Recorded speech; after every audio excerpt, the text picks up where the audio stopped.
Hello and welcome to an episode of FinTech Focus TV with me, Toby. We are recording live here at the Fix America's Trading Conference in New York City, and it is my great pleasure to have David Kirby here from DTCC. Thanks, David, Toby. Great to have you on the show. An exciting day ahead of us. We're right here at the, it's all about to kick off very, very soon. I come here every single year. There's always great conversations, great people to meet, great networking. I'm a big fan and supporter of the Fix community, and I know you've got some very interesting things to talk about at the moment. It seems forever that we've been talking about T+1. We've got a lot to talk about your involvement in that in a minute as well. But before we kick into that, tell us a little bit about DTCC, if you Sure. Toby, I think a lot of your viewers and listeners will know, but DTCC is the largest securities depository in the world, focused mainly on the U.S. market. T+1 was quite close to our heart as the equity clearinghouse and settlement house for the U.S. market. We were core to that project and industry, I would say, industry initiative. So that's only part of what we do. So when we start to think about what we're doing globally too, we also run our ITP business, which is our institutional trade processing business, which many of your viewers use for our global services. Absolutely. And we have a series of other products and services that really span the globe, from reg reporting, depositories, to consulting services practice, to our institutional trade processing. So we cover the gamut of investment services, end investors, custodian banks, buy-side firms, and mainly broker-dealers. So we cover a pretty broad keep yourself spectrum. busy. Yeah, we could say that. And as you said, you were very involved in T+1 over here in the US. A much anticipated movement. A lot of noise made about it beforehand. I think every conference we went to for a long time has been talking about it. Same over in Europe at the same time. Correct. As it goes through. Tell us about your involvement and how it all went. Yeah, I mean, as I mentioned in the intro, DTCC were sort of the centerpiece of T+1, and I think as an institution we couldn't be happier with the end result. I think there was a lot of noise pre-May of 2024 to say, okay, we'll see increase in fail rates, we'll see increased or decreased affirmation rates, and none of that happened. Yeah. So we basically turned the page at the end of May and started or continued to process as usual. So I think it was a testament to the work that the industry put into it, as well as sort of what we did from a DTCC perspective. I think that's an important thing to add, isn't it? Because the work that the industry puts into it is always critical in this. Yeah. And as I said before, it was a mainstay of pretty much every event you were talking to, that people were there and collaborating and working together. I think in years gone by, it's always been very competitive as opposed to collaborative. And what we're seeing now is a much more collaborative industry who can help these things come through and work. So if we look at that and think, look, let's take some of the keys to the success. Obviously, there's the things that the industry did, which I imagine is one of those keys, having a collaborative, connected industry who are working towards the same sort of goal alongside bodies that allow that to happen. But what are some of the key things that you can take away that made it successful? Yeah, if we started off, at the very beginning of this, it's the partnership between DTCC, ICI, SIFMA, Deloitte to actually come up with the playbook, right? It all started with the playbook, so that went seamlessly. We took the learnings from 3 to 2, brought them over to 2 to 1, and really enhanced that, so it really gave the industry as a whole something to go off of. But then I think the single biggest point you just made, it was the collaboration. Yeah. I think the effort the industry made as a whole to actually reach the client of the client. So I may have a custodian as a client, but I spent months talking to their underlying clients to express, okay, what are the steps that would be key to them for a successful T1 transition? And I think that sense of collaboration really helped drive the industry forward and really led to a lot of the success. Yeah, so important, isn't it? And I guess as that sort of moves across, and you see markets on a global basis, particularly most notably the UK, Europe, etc., starting to think about this over the course of the next thing. What would be some of the things that you'd pass over there to say these are things that you need to be aware of? And first start early. Start early is the process. I think it's and you've got a blueprint as well. Yeah, you have a blueprint. Early, you've got a blueprint of what works. 100%. You have a blueprint of what works. I know Andrew Douglas is leading the task force in the UK. Andrew's a friend of mine. I know he's taken many lessons from cheat notes. He's taken the cheat sheets from what we've done. But no, starting early is key.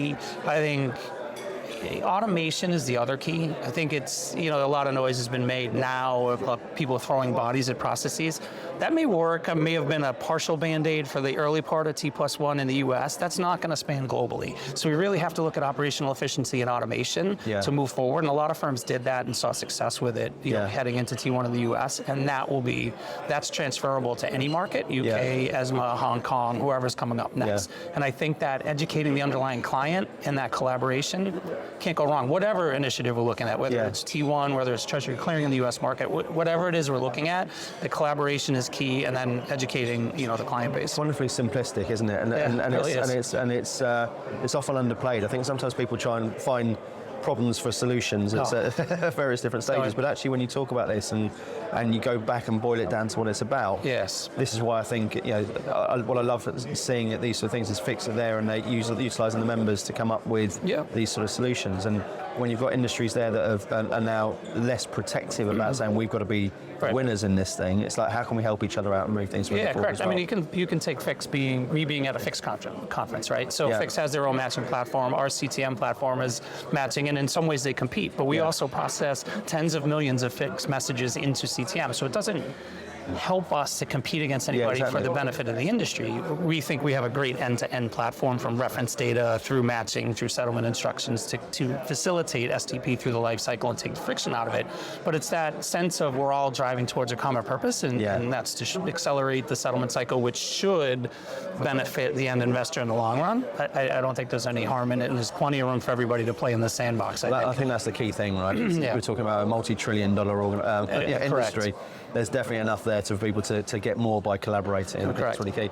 So speaking back to DTCC and your involvement in you've alluded to it a little bit so far, but tell us how you're going to help with the globalization of this whole process. Well, it starts with lesson learned, right? We've already been sharing with the regulators in the UK and ESMA and others. Some of our leadership teams have collaborated with those bodies and the UK. We sit on the UK task force, so we're sharing our experiences from the past, 5 to 3, 3 to 2, 2 to 1.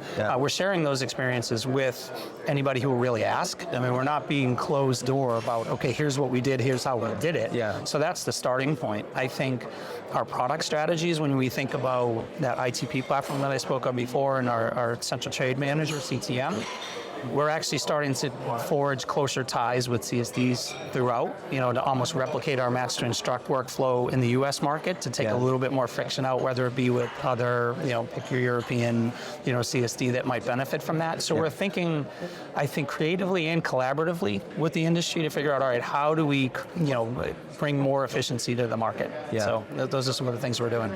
And later today, you're talking here at the conference. What are some of the takeaways that you want people to take away from that? Yeah, I think to carry those lessons forward to the other markets, right? The regulators do a fantastic job of keeping us busy with new regulations, whether it be Treasury Clearing in the U.S. market, whether in T1. And it's continually evolving. It's continuous. But at the root of it all is operational efficiency and how do we get there? For most of the people here, right? Most of the people that are at this conference. So it's what lessons can we take from the past 18 months, apply them to the next 18 months, and hopefully make all of our lives easier. I think that's what I'll take. It's not necessarily. It's just got to be the play, right? When you think of how competitive the world is becoming and this industry is becoming, and the pressures on speed, the pressures on productivity, the pressures on cost reduction. That sort of thing of just making it as friction-free as possible is an incredibly important thing, and I think that ability to learn lessons, share lessons, and build is a key part of it. And as the conference as a whole, you're here all day. With just as we say at the very starting, you're missing That's okay. Sorry to drag you away from the kickoff. But I'm really keen to see what you're looking to get out of today, what you're interested in hearing. Well, first off, I'm on my panel. I'm with one of the SEC commissioners, so I'm really trying to prevent getting fired today. That's probably key number one, and not offend our colleagues at the SEC. I'll come and clap very loudly for you. No, all joking aside, I think every opportunity we have to sort of have these conversations about moving the market forward are positive conversations, right? If there's one person in here that comes up after and says, oh, what did you mean by taking friction out of the European market, and have that conversation and educate someone, I think it's important. Whether it's our product set or somebody else's, I think there's something to be said about the continuous education of the market and how we can move these things forward. So that's what I'm looking forward to most. Perfect. Well, listen, I hope you have a fantastic day. Thanks, Toby. I look forward to, I'm sure your talk go very well later on today. It's been wonderful having you on the show. Thanks very much. Toby. Thanks for all the work you guys have done as well. I appreciate it. And the work like you're it's doing. making it's so much easier for everyone else. So let's hope. Let's hope. Thank you Great very much. Thank you all for Appreciate watching. We'll see you on the next episode of FinTech Focus TV. Thanks a lot.